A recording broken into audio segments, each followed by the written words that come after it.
Eu quero pedir a você que abra agora a palavra de Deus nos Salmos, livro de Salmos 46.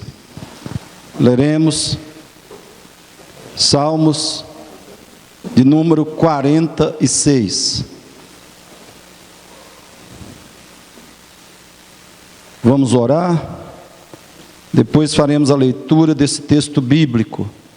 Peço que você clame a Deus, suplique ao Senhor, ore junto comigo agora, por você, ore pelos seus familiares, pelos irmãos da comunidade reformada, para que eles sejam alimentados, fortalecidos, vivificados pela palavra do Senhor nesta noite.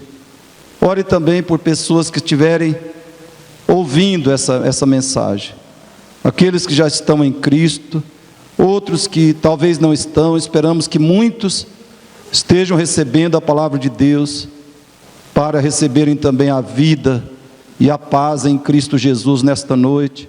Ore pelos que precisam da redenção em Jesus. Pai Celeste, nós te agradecemos, porque o Senhor infinitamente gracioso tem nos dado a vida, tem nos dado a saúde, a paz, a proteção, as provisões. No meio, Deus, desta pandemia, o Senhor tem nos guardado do mal, nos guardado da infecção, da doença.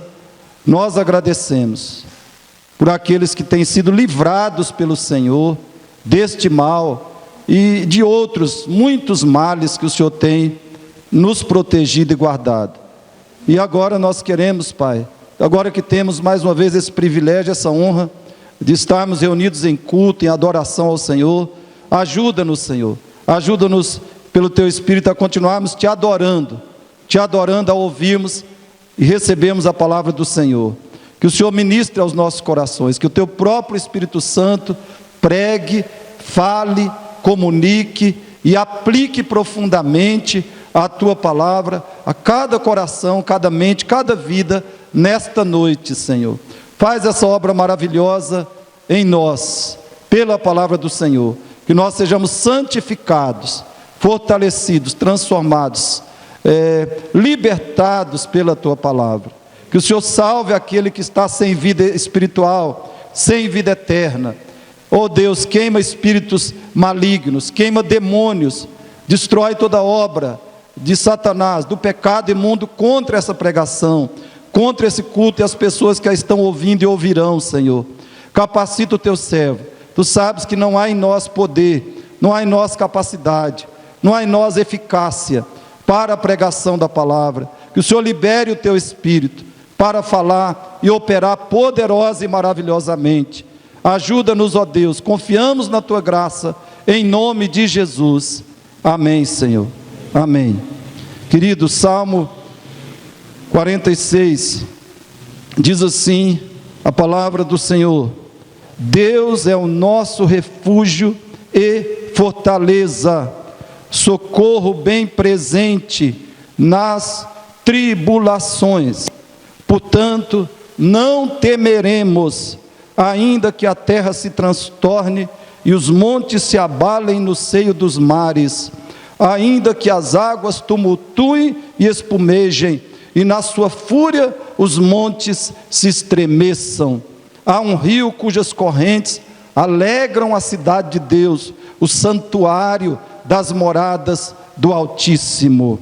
Deus está no meio dela, jamais será abalada. Deus a ajudará desde antemanhã. Bramam nações, reinos se abalam. Ele faz ouvir a sua voz e a terra se dissolve. O Senhor dos exércitos está conosco, o Deus de Jacó é o nosso refúgio. Vinde, contemplai as obras do Senhor, que assolações efetuou na terra. Ele põe termo à guerra até os confins do mundo, quebra o arco e despedaça a lança, queima os carros no fogo. Aquietai-vos e sabei que eu sou Deus, sou exaltado entre as nações, sou exaltado na terra. O Senhor, Deus dos exércitos, está conosco. O Deus de Jacó é o nosso refúgio. Amém. Aleluia. Querido, eu peço a sua inteira atenção para a palavra de Deus. Qual é a mensagem deste Salmo 46?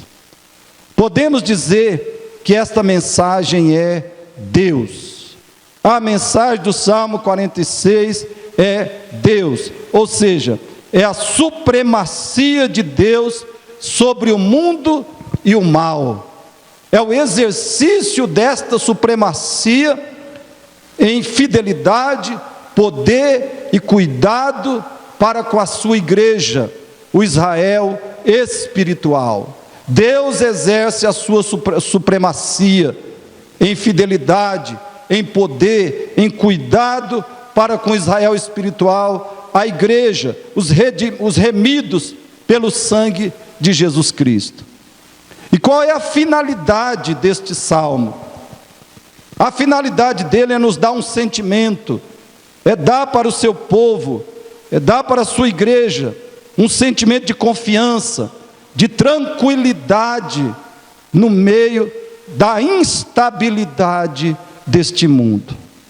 Então, foi com essa finalidade que o Espírito Santo produziu este salmo, dar um sentimento de confiança, de segurança, de tranquilidade aos que pertencem a Deus, aos que andam com Deus no meio da instabilidade deste mundo. É provável que esse salmo foi composto quando o povo de Israel estava sob a ameaça de uma calamidade militar. Essa ameaça poderia ser a ameaça feita por Moabe e Amon, como descrito em 2 Crônicas, capítulo 20. Também poderia ser a ameaça feita pelo rei Senaqueribe, como registrado em 2 Reis 18 e 19.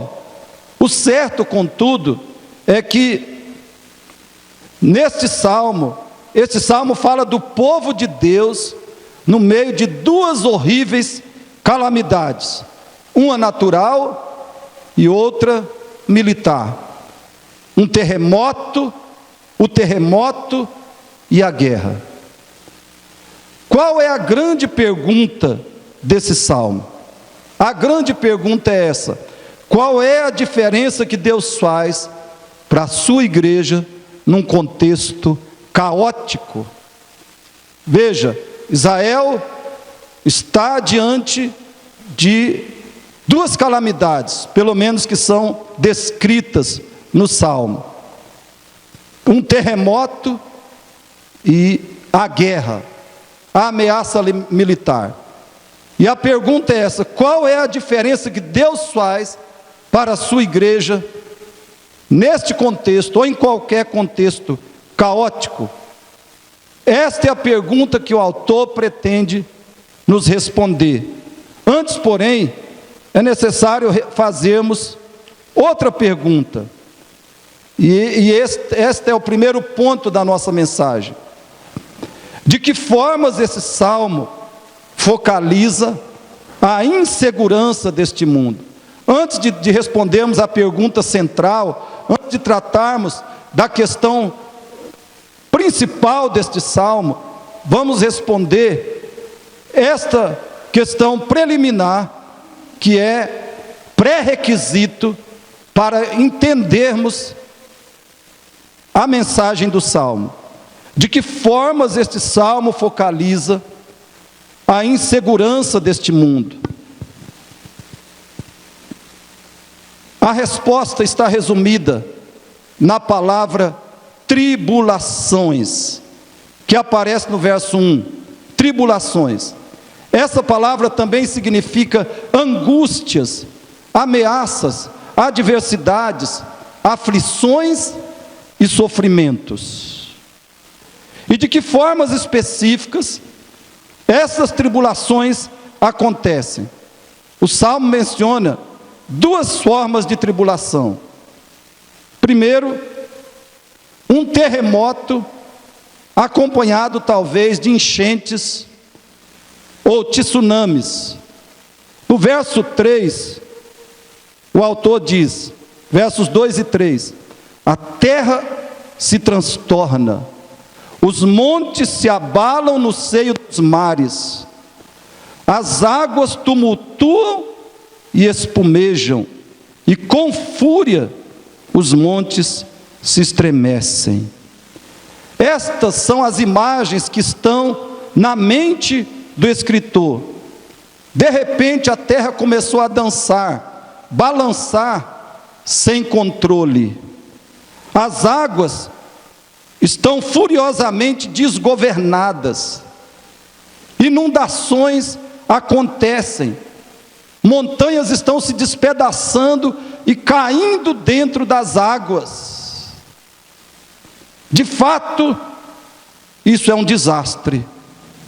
Um verdadeiro, um grande desastre.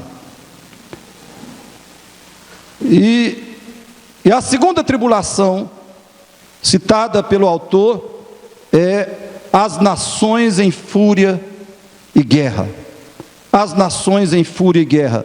No verso 6, ele diz, bramam nações, reinos se abalam.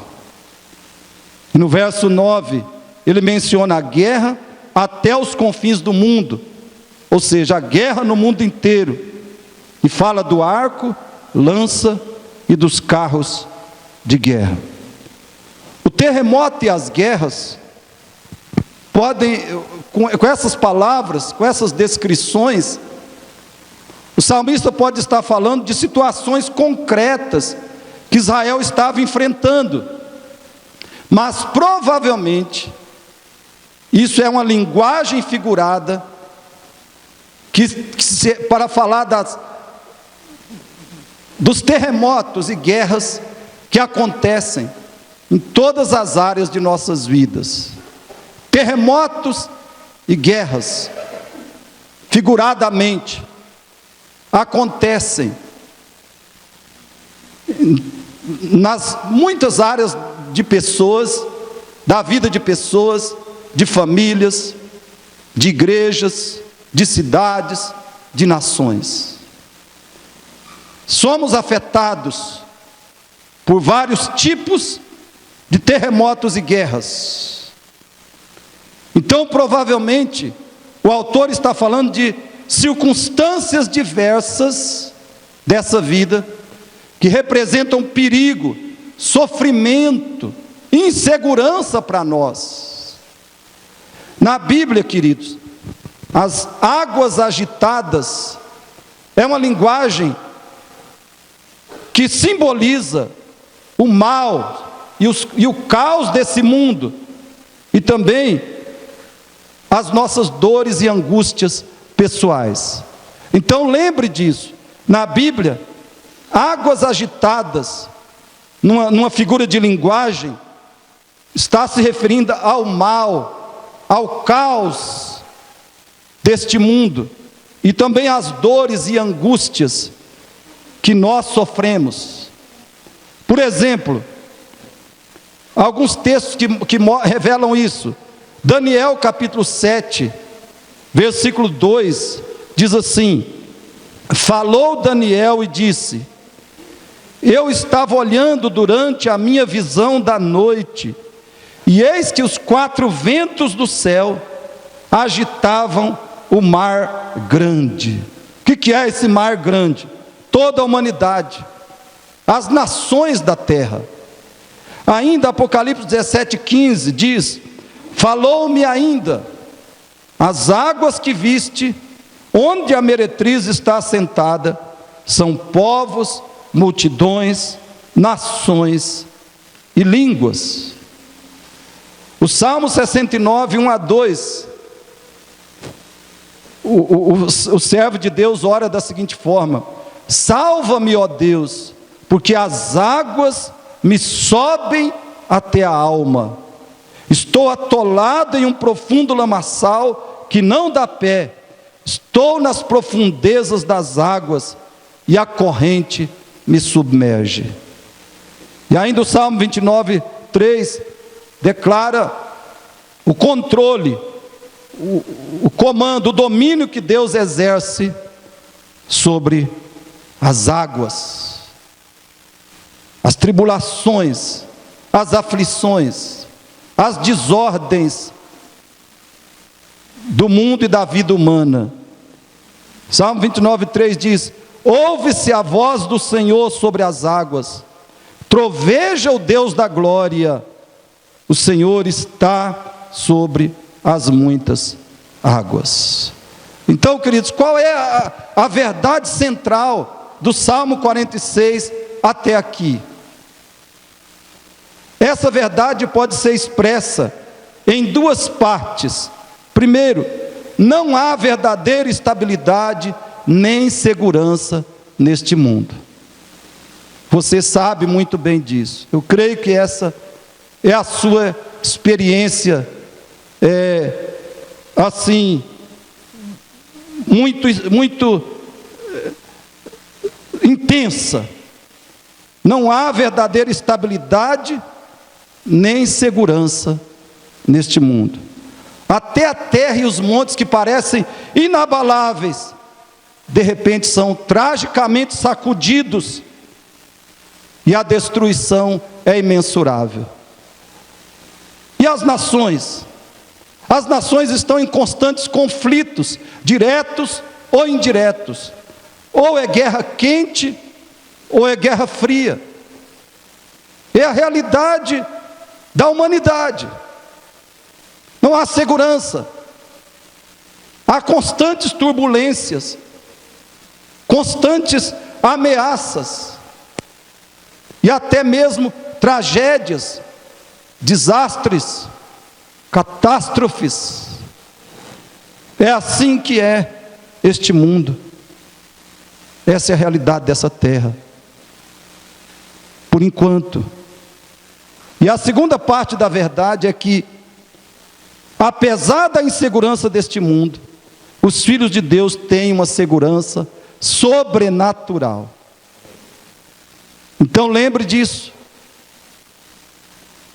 Aliás, o tema dessa mensagem nesta noite, e o tema deste salmo, é Deus, a segurança. Deus, a segurança. Porque esta é uma verdade poderosa que esse texto quer nos comunicar. Não há verdadeira estabilidade nem segurança nesse mundo, mas, apesar da insegurança deste mundo, os filhos de Deus têm uma segurança sobrenatural. Primeiro, essa segurança é o próprio Deus, com base no que Ele é, onde Ele habita e o que Ele faz para o seu povo. É o que veremos nesse salmo. Há uma segurança sobrenatural para os filhos de Deus, para a igreja de Cristo, nessa vida, nessa terra, nessa existência.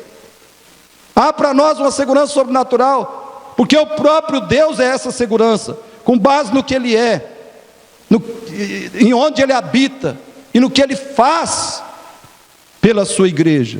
E segundo, porque a Bíblia diz, toda a Bíblia ensina isso, que nenhum mal acontece aos filhos de Deus que não lhes traga o maior bem da parte de Deus. Então nós temos uma segurança sobrenatural. Primeiro, porque o próprio Deus é a nossa segurança, é a nossa proteção. Como diz o Salmo, é a nossa fortaleza. E segundo, porque toda a Bíblia nos mostra, nenhum mal acontece aos filhos de Deus que não lhes traga o maior bem de Deus. Então todo mal que o cristão sofre, que o servo de Deus sofre nessa vida, não é um mal absoluto, é um mal relativo, não é um mal verdadeiro, não é um mal essencial, porque Deus sempre transforma o mal que nos atinge no maior bem para nós mesmos. bem espiritual e eterno. Por isso, queridos, o salmista diz que o Filho de Deus pode e deve fazer 3 coisas no meio das tribulações.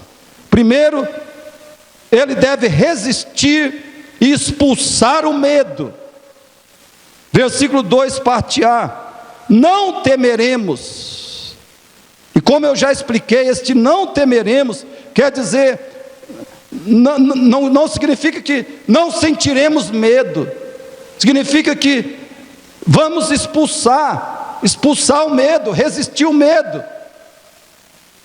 Não vamos permitir que o medo nos domine, nos paralise e nos atormente. É isso que quer dizer não temeremos. O que é que o cristão deve fazer diante das tribulações? Primeiro, ele deve resistir, ele deve expulsar o medo. Segundo, ele deve ter uma atitude de segurança e de ânimo diante, e mesmo no meio das piores aflições, no meio das piores tribulações, o servo de Deus, o discípulo de Cristo, deve ter uma atitude de segurança e ânimo. Verso 5, parte A, diz: não será abalada. A cidade de Deus não será abalada. Podemos ter uma atitude de ânimo, de segurança. Podemos viver com essa atitude o tempo todo, aconteça o que nos acontecer. Podemos expressar em palavras, em ações, em decisões. Podemos expressar que o nosso Deus é a nossa segurança, que estamos animados nele, motivados por ele, sustentados e protegidos por ele. E terceiro, no meio das tribulações, o Filho de Deus, o cristão bíblico, deve se alegrar na companhia sustentadora e suficiente do Senhor. Verso 4: há um rio cujas correntes alegram a cidade de Deus. Então devemos, no meio mesmo das aflições, nos alegrar. Por quê? Porque há um rio cujas correntes alegram a cidade de Deus. Mas, queridos, qual é o fundamento para isso? Qual é o fundamento que o cristão pode viver, expressar essa segurança em Deus, no meio das tribulações, no meio das ameaças e das aflições deste mundo? Qual o fundamento? Que o cristão pode ter essa reação espiritual e emocional no meio das tribulações.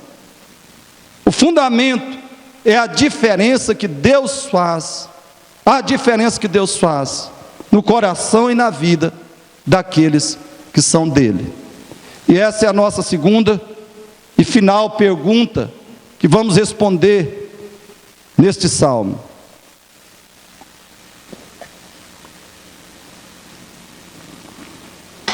Qual é a diferença que Deus faz em relação às tribulações enfrentadas pela sua igreja? A resposta é tríplice. Primeiro, essa resposta acontece em 3 formas. Primeiro, Deus faz toda a diferença por causa da sua presença. Queridos, a presença de Deus é fundamental na mensagem desse salmo. A palavra está aparece 3 vezes no texto, destacando a presença de Deus. Verso 5a, presença de Deus com o seu povo, com a sua igreja, no meio da sua igreja. A palavra está aparece 3 vezes, destacando a presença de Deus com seus filhos. Verso 5, parte A: Deus está no meio dela, jamais será abalada. Verso 7a: o Senhor dos exércitos está conosco. Verso 11, parte A: o Senhor dos exércitos está conosco. Aleluia. E essa, queridos, é a razão que o salmista diz: não temeremos, não ficaremos abalados e nos alegraremos, viveremos com alegria. Não temeremos, não ficaremos abalados e nos alegraremos, porque sabemos que muito mais presente, muito mais real, ativo em nossas vidas, em volta de nós, em nossas tribulações, muito mais real, presente e ativo, é o nosso Deus gracioso e fiel para cuidar dos seus filhos. Segundo, Deus faz toda a diferença por causa do que Ele é para o seu povo, porque Ele está presente e também por causa do que Ele é para o seu povo. Veja o que o texto diz, veja o que o texto diz que Deus é para nós. Primeiro, Deus é o refúgio perfeito. Deus é o refúgio perfeito. 3 vezes aparece a palavra refúgio nesse texto, aplicada a Deus. Verso 1, Ele é o nosso refúgio. Verso 7b, o Deus de Jacó é o nosso refúgio. E verso 11b, o Deus de Jacó é o nosso refúgio. Sabe o que significa a palavra refúgio? É um local para onde se pode correr e encontrar segurança. Agora imagine, o que é um refúgio? Um local, um lugar para onde alguém corre quando está em perigo, quando está sob ameaça pequena, média ou grande. A pessoa corre e encontra proteção ali, encontra segurança, encontra tranquilidade e paz ali. Imagine então, queridos, Deus, se Deus é um refúgio, imagine que refúgio Ele é. Qualquer refúgio desse mundo pode ser ainda violado, pode ser invadido, mas será que Deus é um refúgio assim, frágil, incapaz de nos proteger completamente? Segundo lugar, o autor diz que Deus é a fortaleza que nos dá proteção absoluta. Deus é a fortaleza que nos dá proteção absoluta. Ainda no verso 1, a palavra fortaleza é um local tão fortificado que o mal não consegue penetrar. É um local de absoluta segurança. Então entenda isso. O que significa fortaleza?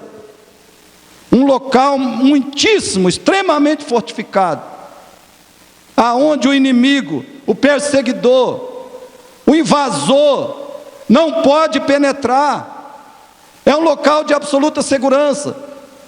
É esse o sentido com que o autor aplica a palavra fortaleza a Deus. Na cultura israelita, as pessoas sabiam muito bem o que era uma fortaleza. Existiam muitíssimas cidades, inclusive a cidade de Jerusalém era uma fortaleza. Era muito difícil alguém escalar a montanha, o monte, o penhasco que cercava, que protegia uma cidade.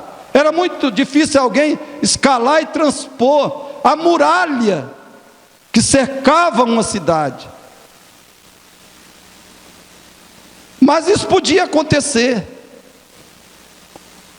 Na época do autor, mesmo uma fortaleza das que ele conhecia, uma cidade extremamente fortificada, podia ser invadida, podia ser violada, dominada por um povo inimigo. Mas por que o salmista aplica a palavra fortaleza a Deus? Para dizer o seguinte: olha, fortalezas deste mundo podem ser violadas.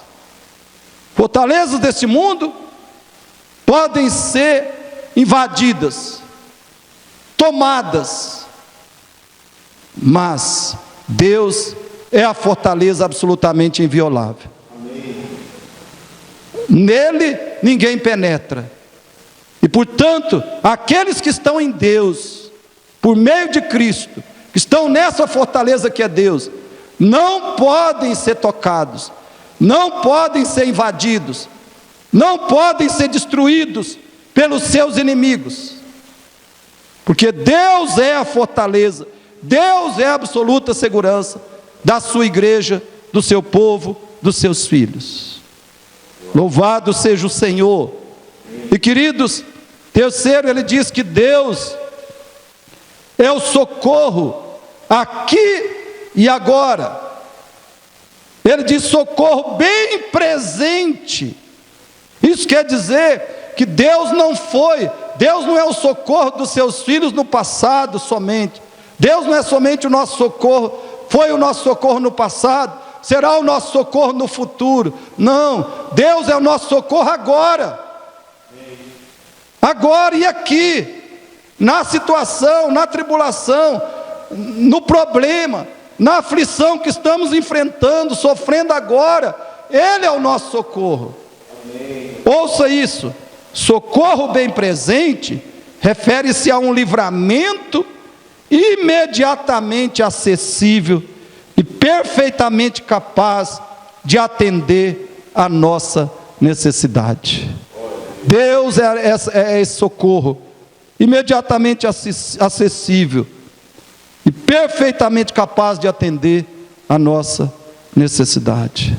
Eu espero que você confie em Deus, confie nele, e que você decida nesta noite, de todo o seu coração, buscar e cada dia mais experimentar Deus de fato e de verdade, como seu refúgio, sua fortaleza, seu socorro bem presente, no meio das tribulações, aflições, ameaças que você está sofrendo agora, e que você ainda sofrerá nessa vida.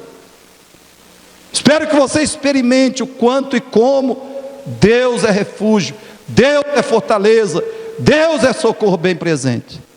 Para os que estão em Cristo, que pertencem a Cristo, isso é plenamente possível e vai acontecer se crermos e buscarmos o Senhor e ficarmos junto dele nas tribulações. Quarto lugar, Deus é mais. O salmista diz que Deus é um rio cujas águas geram alegria em lugar do medo. Rio cujas águas produzem no coração alegria em lugar do medo. Verso 4: há um rio cujas correntes alegram a cidade de Deus. A cidade de Deus, talvez eu não tenha dito, mas você já entendeu. Na Bíblia, a cidade de Deus é a igreja, os remidos de Cristo, o santuário das moradas do Altíssimo. Há um rio cujas águas alegram essa cidade. Amados, em vários lugares a Bíblia utiliza essa metáfora. Deus é um rio que sustenta e revigora os seus filhos. A comunhão com Deus sustenta e revigora os seus filhos. Quinto lugar, Deus é o poder que anula todos os outros poderes. Deus é o poder que anula todos os demais poderes. Versos 7a e 11a diz: o Senhor dos exércitos está conosco. Sempre que um autor bíblico usava essa expressão, o Senhor dos exércitos, ele queria destacar o imenso, o infinito, o invencível poder de Deus. Senhor dos exércitos, Ele é todo poderoso. Portanto, quem está com Ele também é, num certo sentido, todo-poderoso. Louvado seja Deus. Nada pode atingir, destruir, nada pode danificar, derrotar você, porque o poder de Deus intervém em seu favor. Se você é um filho de Deus em Cristo. Sexto lugar, Deus é a fidelidade que invalida a nossa falência. Aonde você sente falência, aonde você sente fracasso, aonde você se sente assim, incapaz, totalmente talvez impotente, incapaz, saiba disso, Deus é a fidelidade que invalida a nossa falência. Verso 7b, 11b, o Deus de Jacó, o Deus de Jacó. Quando o autor escreveu, usou essa expressão, e note que ele a enfatiza, né? Ele fala pelo menos duas vezes aqui, o Deus de Jacó.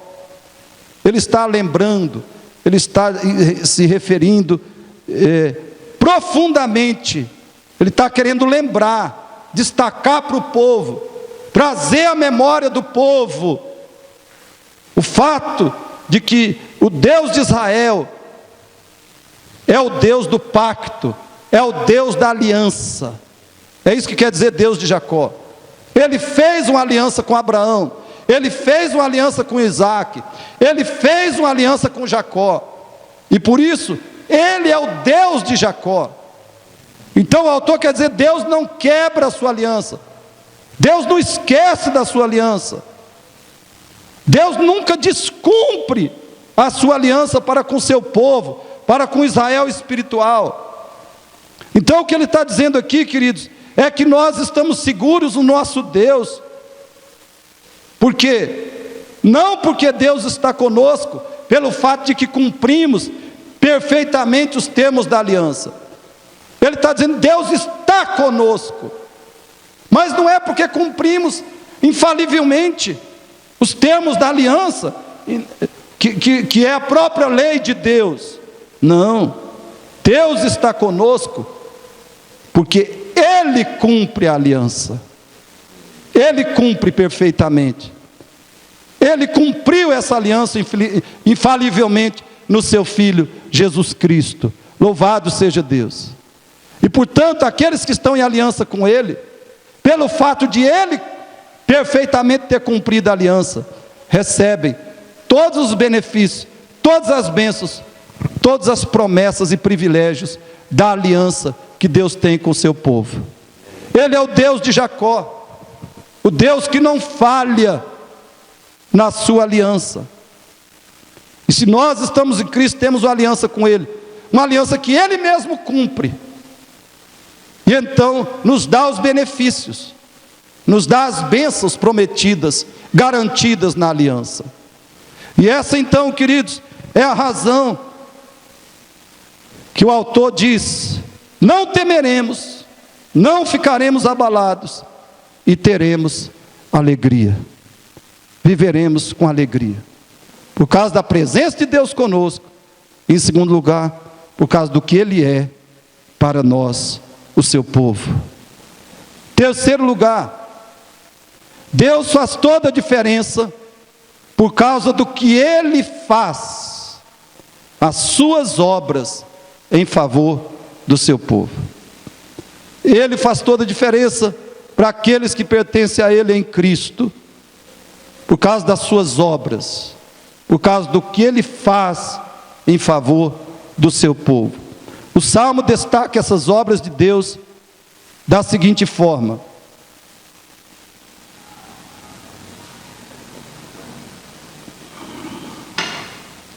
primeiro, Deus socorre o seu povo continuamente. Aleluia. Deus socorre o seu povo como? Continuamente. Olha o verso 1 do texto. Espero que você esteja com a sua Bíblia aberta aí no Salmo 46. Você está acompanhando, né? Você está acompanhando aí atentamente, para aprender a palavra, para receber a palavra, para adorar a Deus. Você não está desligado. Você está reverente, cheio de temor aí, participando da palavra, da pregação.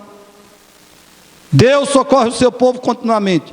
Verso 1, parte B, diz assim: que Ele é socorro bem presente nas tribulações. Isso quer dizer que Deus nos socorreu ontem, Deus vai nos socorrer amanhã, mas Ele também nos socorre agora. Bem presente, agora Ele socorre. Querido, se você é de Cristo, se você ama Cristo, de coração você odeia o pecado, ama Jesus Cristo, está comprometido em seguir e servir a Cristo, saiba disso. Toda vez que você se chega a Deus, Ele tem socorro, Ele envia socorro. Ele envia socorro. Como eu disse aqui, já enfatizei, se Ele não manda a solução, o livramento do problema, da tribulação, se Ele não envia naquele instante, Ele sempre te fortalece, te sustenta, te dá graça para agradar a Ele e ser mais do que vencedor no meio da tribulação, porque Ele socorre continuamente os seus filhos. Segundo, Deus ajuda o seu povo o tempo todo. É o Deus que socorre, essa é uma obra de Deus, isso é o que Ele é, como nós já vimos, Ele é o socorro e Ele também socorre, porque Ele é o socorro, Ele realiza essa obra que é socorrer. Segundo, Deus ajuda o seu povo o tempo todo. Verso 5, parte B: Deus a ajudará desde antemanhã.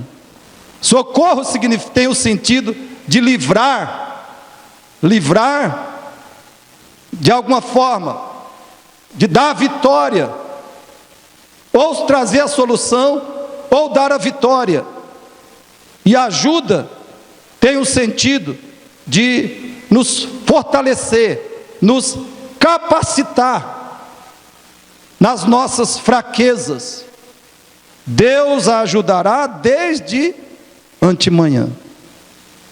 Essa expressão quer dizer antes do amanhecer. Lembre disso.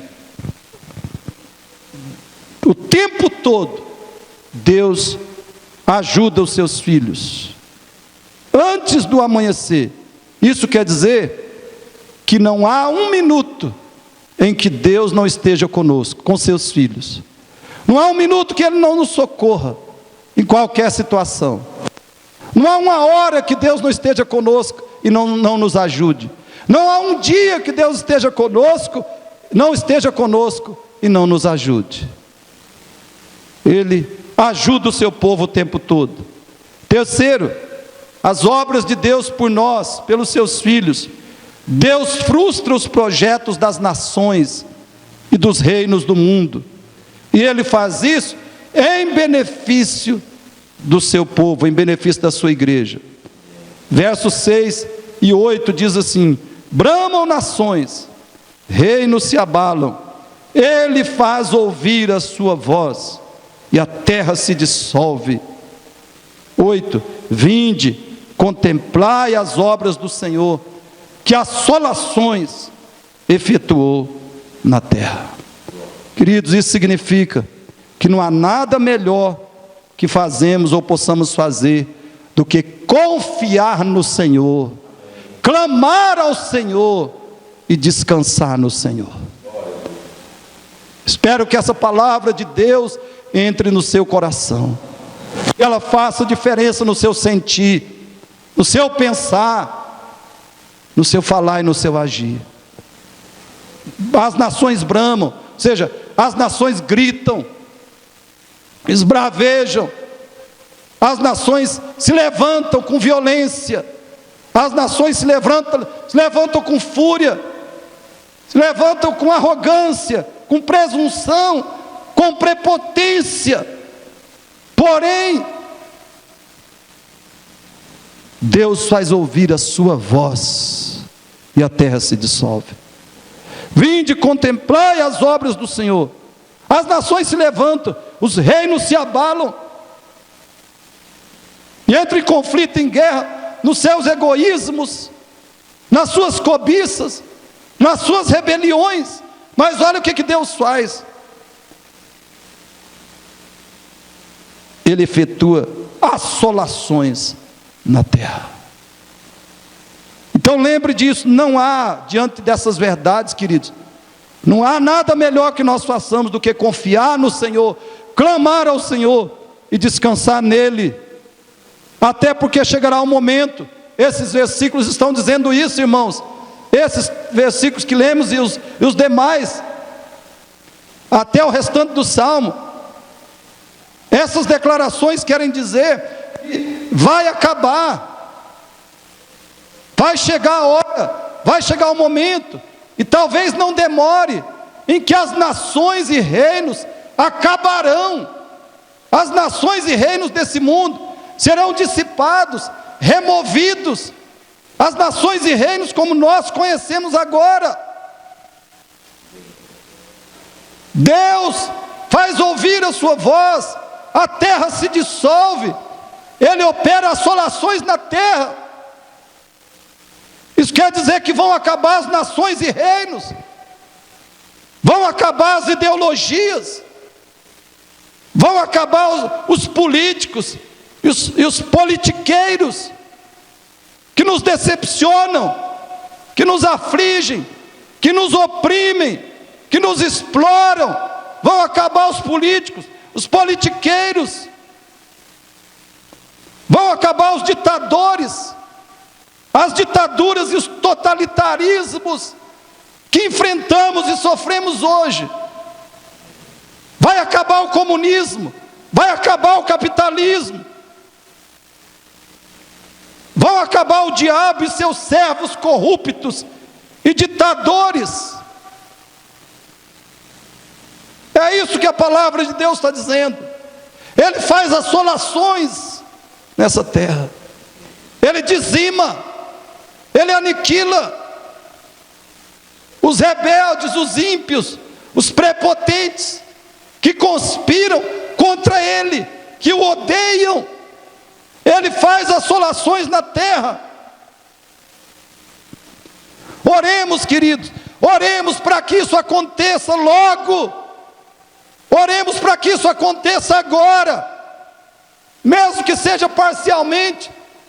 Nós vejamos as assolações de Deus contra os ímpios. Isso também é garantido no restante do texto. Quarto lugar, as obras de Deus. Deus acabará finalmente com as aflições do seu povo. Por quê? Porque Ele acabará com as guerras deste mundo.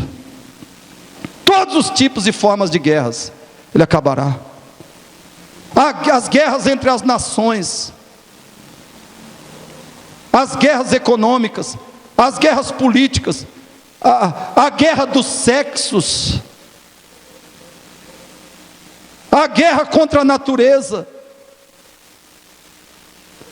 todo tipo de guerra. Olha o verso 9: Ele põe termo à guerra, Ele põe termo à guerra, até os confins do mundo.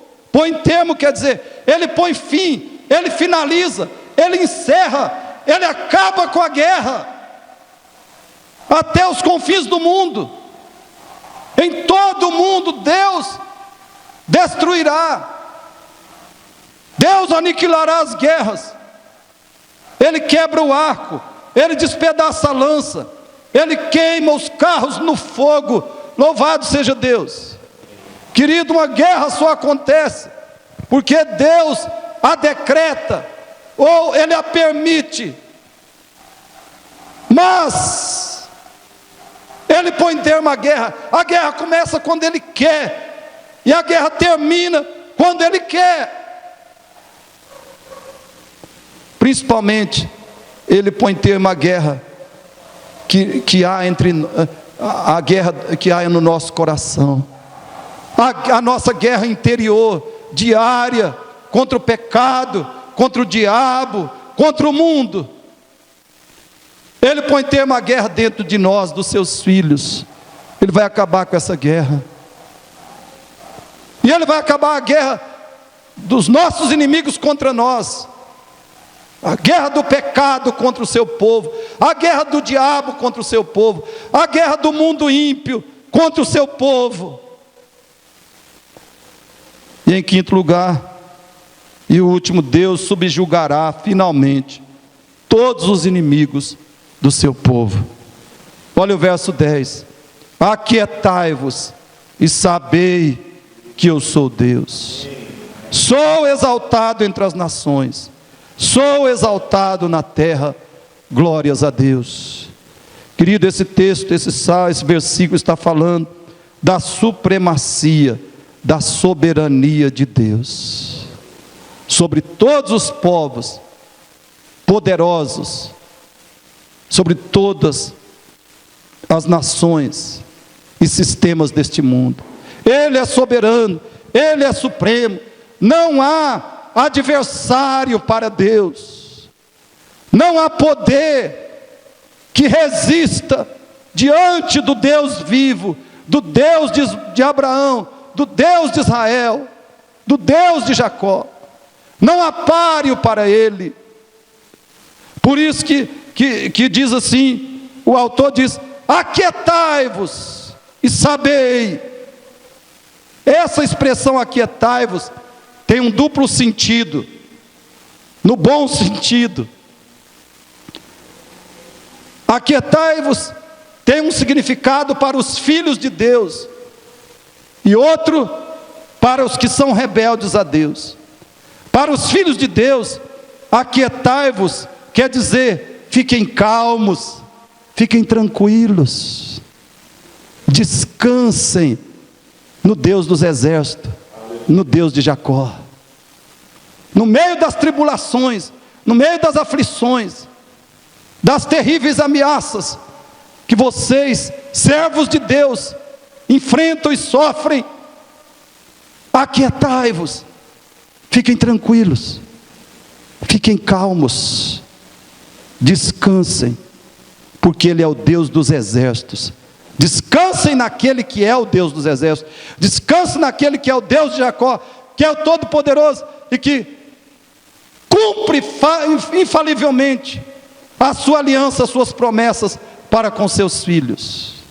Descansem nele, porque Ele é o Todo-Poderoso e Ele é o Deus infinitamente fiel à sua aliança. Aquietai-vos, aquietai-vos.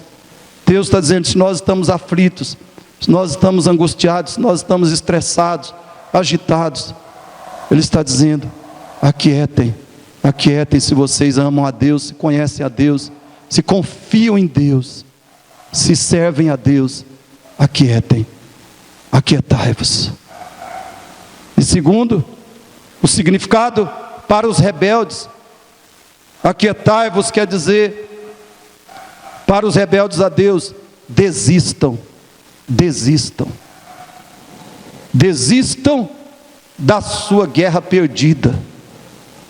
As guerras de vocês contra Deus, as conspirações de vocês contra Deus, não tem a mínima chance de vitória, a mínima chance de sucesso. Aquietai-vos, desistam de perder tempo, desistam dos seus esforços inúteis contra Deus. Desistam das suas pretensões inúteis. Desistam da cobiça de vocês, da cobiça, do orgulho, da arrogância, da prepotência. Desistam da sua vida centrada neste mundo, nesta terra, porque isso só vai levar vocês à absoluta ruína, ao completo desastre, porque o homem não é o Senhor do universo, o homem não é o Senhor da história, o homem não é autônomo, o homem não é o todo-poderoso. Deus é o supremo, Deus é o soberano. Aquietai-vos, Desistam das suas presunções e pretensões idólatras. Desistam, homens. Desistam, nações. Desistam, poderosos da terra. Porque Ele é o exaltado. Ele será o exaltado entre as nações. Ele é e será. Ele é que está reinando. Ele é que é o Todo-Poderoso. Ele é que tem o controle, o domínio e o comando de tudo. Ele é que é exaltado entre as nações. Ele é que está exaltado na terra. É Ele que está sentado no trono do universo, no trono da história, no trono da glória. Desistam, nações. Desistam, meros mortais. Desistam. E vocês que são de Cristo, que são desse Deus todo-poderoso e glorioso, aquietai-vos, descansai nele, descansai no que Ele é e nas obras dele pelo seu povo. Então, queridos, qual é e deve ser o resultado espiritual, emocional dessas obras de Deus em prol da sua igreja? O escritor responde: não temeremos, não viveremos abalados, mas viveremos com alegria. Verso 2, 5 e 4. Concluindo, queridos, quais são algumas aplicações práticas desse salmo? Mais algumas que eu quero deixar com você.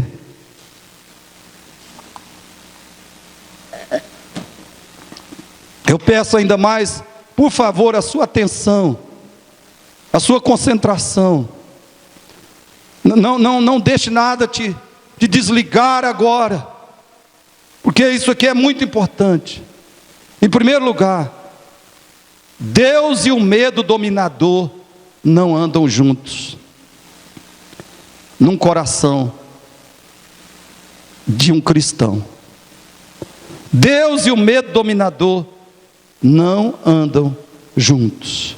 Onde Deus impera, queridos, onde Deus impera, o medo não impera. Onde Deus impera, o desespero não reina. Onde Deus impera, a ansiedade não domina, não comanda, não tem o controle. Então escute bem, se nós vivemos com medo, se nós vivemos cheios de medo, ou a maior parte do tempo, nós estamos movidos por medo, nós temos que rever seriamente, o nosso conhecimento de Deus, o nosso amor a Deus e a nossa confiança em Deus. Segundo lugar, Deus é a única presença potencialmente, ou seja, que pode ser infalível na vida de um ser humano. Deus é a única presença potencialmente infalível na vida de um ser humano. Por quê? Deus não falha e não falta. Somente Deus não falha e não falta. E veja então a importância dessa verdade gloriosa destacada nesse salmo: a presença de Deus com o seu filho, a presença de Deus com o cristão, a presença de Deus no meio da igreja. Por que que isso é maravilhoso, é glorioso? Por que que isso também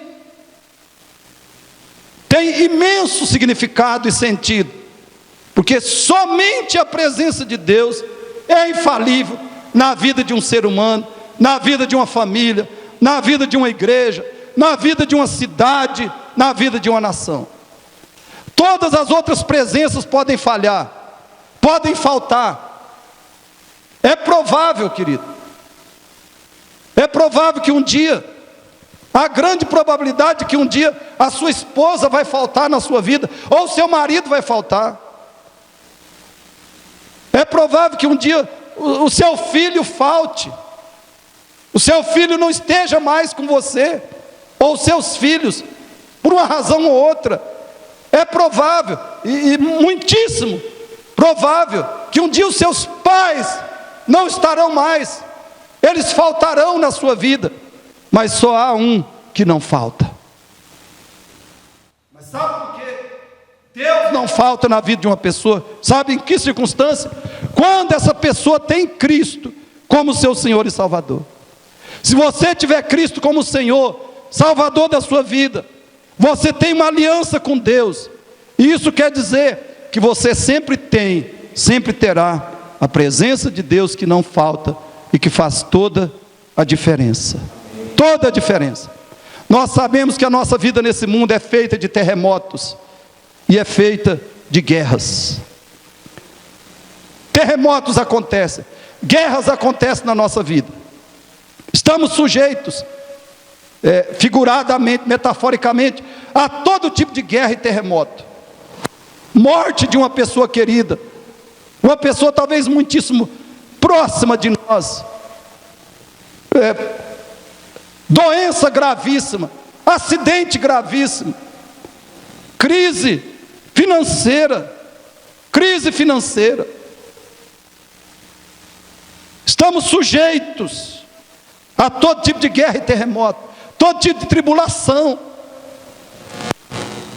Mas sabe o que vai fazer toda a diferença quando a guerra e o terremoto vier e se estabelecer na nossa vida? A presença de Deus, o Deus Todo-Poderoso, o Deus de Jacó, o Deus dos exércitos. Ele faz toda a diferença. E por último, então, preste atenção. Para ter esse Deus, você precisa ter Cristo como seu único Senhor e Salvador verdadeiramente. Então, finalmente, o que eu quero dizer é isso: Deus é a única garantia, Deus em Cristo, na vida do ser humano, da família. Deus em Cristo é a única garantia de um final feliz, para a nossa vida neste mundo.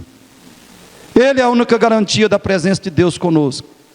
Ele é a única garantia de uma vida de vitória, de verdadeiro sucesso sobre o medo e sobre todo o mal. E Ele também é a única garantia de um final feliz para a nossa existência nessa terra. Querido, sem Cristo e sem Deus, a sua vida e o final dela será verdadeiramente derrota e fracasso. Por mais que você julgue, por mais que você imagine, e por mais que você se sinta vitorioso, bem-sucedido, abençoado pelos deuses, ou sei lá pelo quê, por mais que você sinta e imagine isso, sem Cristo você não tem Deus. E se você não tem Deus, você está verdadeiramente derrotado, fracassado, e será destruído. Você não tem Deus em Cristo. Sem Cristo e sem Deus, a calamidade terá controle sobre você e destruirá você. Quando vier a calamidade, ela terá o controle. Ela terá o comando do seu coração e da sua vida. Quando vier a calamidade, se você não tem Cristo, e portanto não tem Deus, a calamidade destruirá você. Sem Deus e sem Cristo, o diabo, o pecado, o mundo, o secularismo destruirão você. E sabe qual é a forma que você sentirá e constatará essa destruição? Eu vou responder com o texto de Apocalipse, verso 15. Apocalipse, verso 15 diz assim: e se alguém não foi achado inscrito no livro da vida, esse foi lançado para dentro do lago de fogo. É aqui, é neste momento, que você sentirá que a sua vida não valeu a pena, que a sua vida foi uma derrota, que a sua vida foi um desperdício total. E se alguém não foi achado inscrito no livro da vida, esse foi lançado para dentro do lago de fogo. Quem tem o nome inscrito no livro da vida? Somente aqueles que fazem de Cristo o seu Senhor e Salvador, pela fé e arrependimento dos seus pecados. Por que esse livro se chama livro da vida? Por que ele se chama livro da vida? Porque é um livro onde estão os nomes daqueles aos quais Cristo deu a vida eterna. É por isso que se chama livro da vida. Cristo veio ao mundo para dar vida a pecadores perdidos, mortos em seus delitos e pecados. E é por isso que existe um livro chamado livro da vida, porque os nomes de todos que são de Cristo, somente esses nomes estão inscritos nesse livro. Por quê? Porque apenas Cristo, querido, entenda isso, apenas Cristo destruiu a morte, e destruiu também a segunda morte, e a causa de todas elas. O lago de fogo é a segunda morte. Cristo destruiu a morte física, que é a primeira morte. Segundo o livro de Apocalipse, Cristo destruiu, ele venceu a morte física, que é a primeira, e ele venceu a segunda morte, que é o lago de fogo, onde serão lançados aqueles que estão sem Cristo, que morrem, e no dia do juízo serão julgados, e ali serão lançados. Por que é livro da vida? Porque apenas Cristo destruiu todo tipo de morte, inclusive a morte eterna. E como é que ele fez isso? Como é que Cristo venceu toda a morte, a física, a espiritual e a chamada segunda morte, que é o lago de fogo? Como é que ele fez isso? Ele não pecou. Eu e você, todo ser humano nessa terra, todo que já passou, todos pecaram, diz a palavra de Deus. Por isso perderam, estão destituídos da glória de Deus. Mas somente Cristo não pecou. Somente Cristo carregou na cruz os pecados daqueles que são dele. E ao terceiro dia ele ressuscitou. Ele foi entronizado no céu. E de lá ele voltará para levar ao Pai aqueles que ele, Cristo, resgatou da morte espiritual e da segunda morte, da morte eterna. Um dia ele voltará para levar ao Pai aqueles que são dele e lançar os demais no lago de fogo que arde com enxofre. Querido, isso é o Evangelho. Isso é o Evangelho. Há um livro da vida, por quê? Porque um dia o próprio Deus em Cristo Jesus não pecou nessa terra, carregou os pecados dos pecadores na cruz, recebeu ali a ira de Deus por esses pecados, ressuscitou ao terceiro dia, está entronizado e volta para consumar o mundo, para consumar a história, para criar novo céu e nova terra, e lançar os rebeldes a ele no lago de fogo e enxofre, e dar a glória eterna aos remidos pelo seu sangue. Louvado seja Deus. Isto é o Evangelho, que garante o nome de pecadores no livro da vida. Mas esses que estão no livro da vida são aqueles que creram nele, confiaram neste Evangelho, nesses fatos e nessa pessoa gloriosa que eu acabei de descrever para você, que é o próprio Filho de Deus.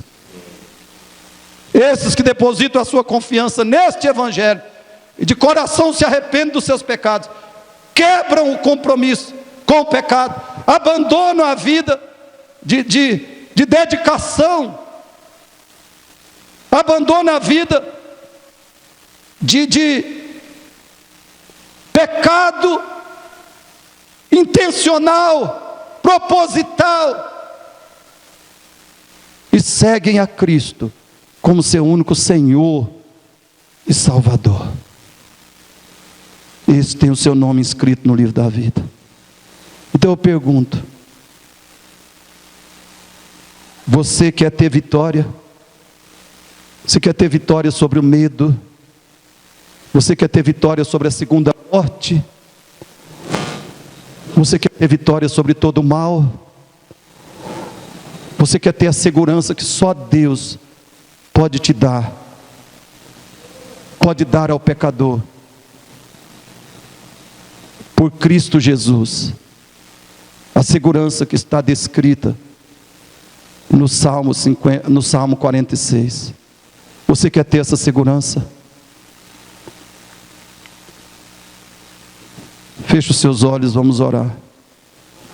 Deus, eu te suplico, faz que aquele que ouviu a palavra do Senhor, pela tua graça infinita, Pai, faz que aquele que ouviu a tua palavra, o teu evangelho agora, faz que esse coração seja aberto.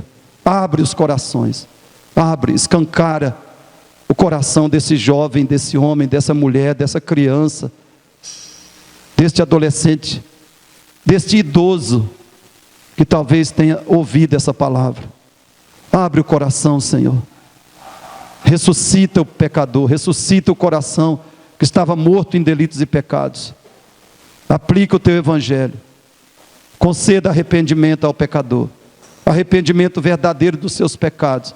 Que essa pessoa comece agora, Deus, a sentir nojo, a sentir repulsa.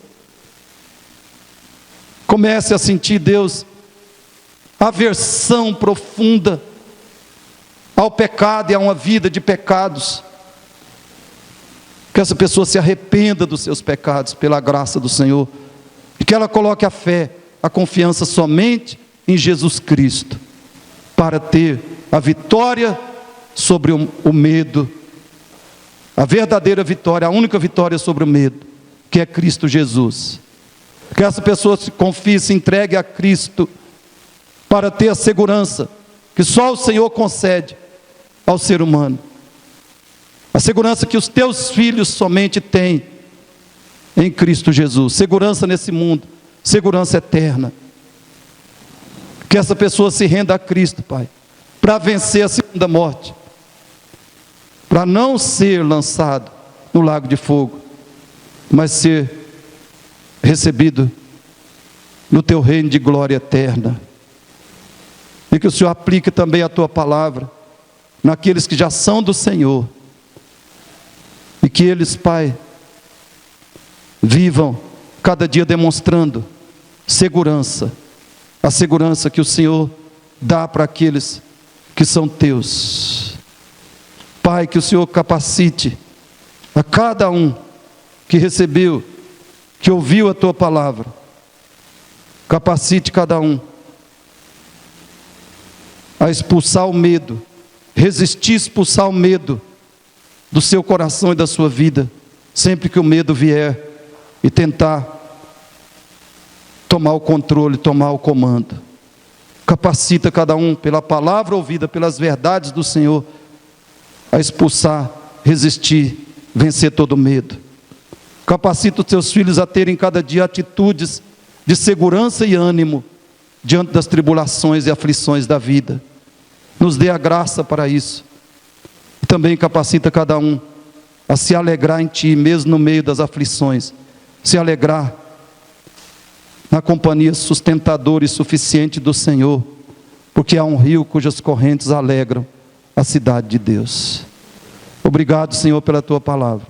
Faz que ela se torne real, viva em nossas vidas. Em nome de Jesus, pedimos isso para a glória do Senhor Jesus. Amém. Amém. Queridos, que agora a graça infinita, eterna, graça superabundante do Senhor Jesus Cristo e o amor de Deus, o nosso glorioso e maravilhoso Pai eterno, e a consolação, a paz, a coragem, a segurança, a alegria do Espírito Santo sejam com todos vós, com todo o povo de Deus espalhado pela terra, agora e pelos séculos dos séculos. Amém. Amém. Deus abençoe a todos em nome de Jesus.